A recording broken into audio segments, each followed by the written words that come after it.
Hello दोस्तों, मैं miss black, आपकी दोस्त, आपकी होस्ट, आपकी हमसफ़र एक बार फिर आपके साथ अपनी एक नई कहानी लेकर। दोस्तों, आज की हमारी कहानी विल्मा रुडोल्फ पर आधारित है। विल्मा रुडोल्फ जो एक ओलंपिक स्वर्ण पदक विजेता रही हैं, जिनका जन्म एक गरीब परिवार में हुआ था। मात्र 4 साल की उम्र में निमोनिया और पोलियो हो जाने के कारण उनके पैरों ने काम करना बंद कर दिया था। डॉक्टर ने उन्हें ब्रेस पहनकर रखने को कहा और साथ ही हिदायत दी कि वो अब कभी चल ना सकेंगी।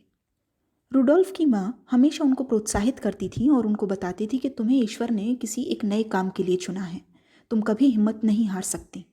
विल्मा के मन में बस ये बात घर कर गई और उन्होंने मानो हार न मानने का निश्चय कर लिया था। 9 वर्ष की उम्र में डॉक्टर की सलाह के विपरीत उन्होंने अपने पैरों से ब्रश उतार दिए और धीरे धीरे पैरों से चलना शुरू कर दिया था। 13 साल की उम्र में उन्होंने एक दौड़ में हिस्सा लिया जिसमें वो हार गई। उसी साल स्कूल में होने वाली एक दूसरी दौड़ में उन्होंने दोबारा हिस्सा लिया और इस बार वो प्रथम आई। दोस्तों, 15 वर्ष की उम्र में जब वो अपनी यूनिवर्सिटी में पढ़ने के लिए गई तो वहाँ उनको एक टेम्पल नाम के कोच से उनका आमना सामना हुआ और उनकी जब बातें हुई तो उन्होंने कहा कि मैं दुनिया की सबसे तेज रेसर बनना चाहती हूँ।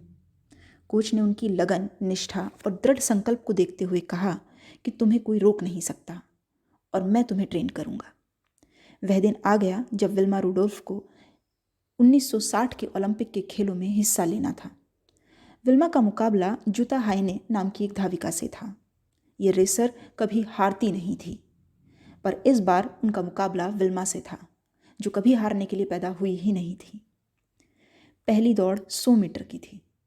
विल्मा ने जूता को पराजित कर दिया और पहला स्वर्ण पदक अपने नाम कर लिया।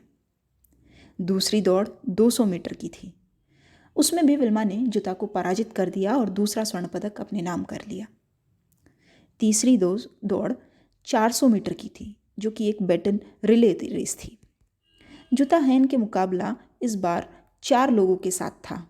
इस दौड़ में जो सबसे तेज धावक होता है उसको सबसे अंत में रखा जाता है, क्योंकि ये रेसर बाकी सबको कम्पीट करता है। बैटन इस बार विल्मा के हाथ में था और उन्होंने अपनी रेस प्रारंभ कर दी थी। जैसे जैसे वो मैदान पर दौड़ती जा रही थी, मानो वो हवा से बातें कर रही थी और उनका आत्मविश्वास एक चरम सीमा पर था।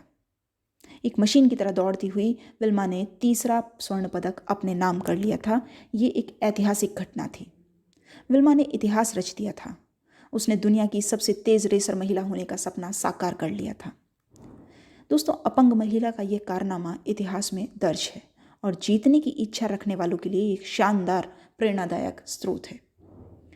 यह उन लोगों के लिए भी एक सबक है जो अपनी असफलता के न जाने कितने बहाने गिनाते रहते हैं और परिस्थितियों पर दोष रखते हैं। सफलता हिम्मती, साहसी और संकल्पित व्यक्तियों की दासी है। यह सिद्ध किया विल्मा रुडोल्फ ने। आज की इस कहानी में हम विल्मा रुडोल्फ को शत शत नमन करते हैं और मिलेंगे फिर किसी नई कहानी के साथ। धन्यवाद।